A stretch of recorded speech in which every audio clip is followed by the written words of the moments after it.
Somebody PM'd me a little while ago and asked what I was going to do with the Turnigy switch. And I wanted to show you, I set up the camera a little bit different here. You can see this is what I was mentioning about the gimbal plate. This is just the top of the gimbal plate.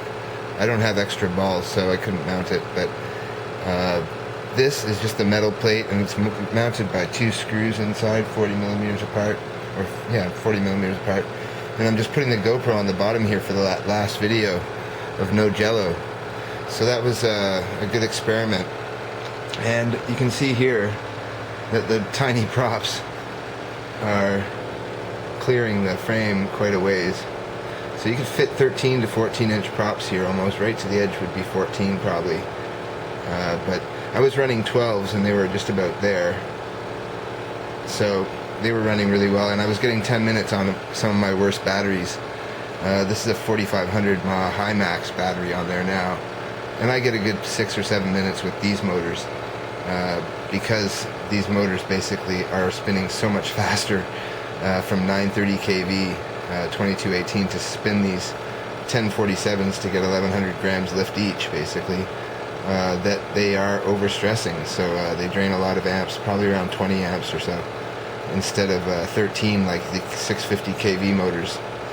Now I wanted to show you this. This is my front here, and I wanted to have something a little bit trick, so I put on the gear switch, and you can see here my gear switch, and that's the low beam, and that's the stay away intruder beam there.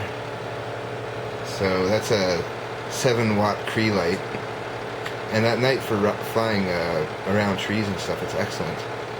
And it's been stripped from a larger flashlight, and then I've put foam around it so that it's protected, and it really doesn't heat up that much because I don't use it too often. But it's running off a 5-volt input from the RX, and I can watch on my OSD if that drops the RX power, and it doesn't seem to drop it too much. So I've never had a problem with this on flying around. So that's the light and the Turnigy switch, power switch inside the front there, and why I wanted to put the ESCs on the outside, which is turning out excellent. Very happy that I put the ESCs underneath the tube arms, because there is more than enough room there for the Turnigy Plush 30 amp ESCs. And that's our video for today, guys. We got a light set up. We have our 3-mode switch set up here with the pitch curves in heli mode. Make sure it's heli mode, and you got your pitch curves. So we got the 3 fail-safes, or 3-mode switch basically, GPS, ATI, and then manual, which should, nope, we don't have a GPS lock. So in manual, supposedly the light goes off completely if there's GPS lock. So there's ATI, and there's GPS. And we have the green light and 2 red lights. 3 red lights actually. So I guess that means it doesn't have substantial lock. But that's the HB8, 1700 grams with the battery. With the large battery around 1800 grams. We're going to add the gimbal, but we'll need the bigger props. So there you go, number 2 quad in the house here.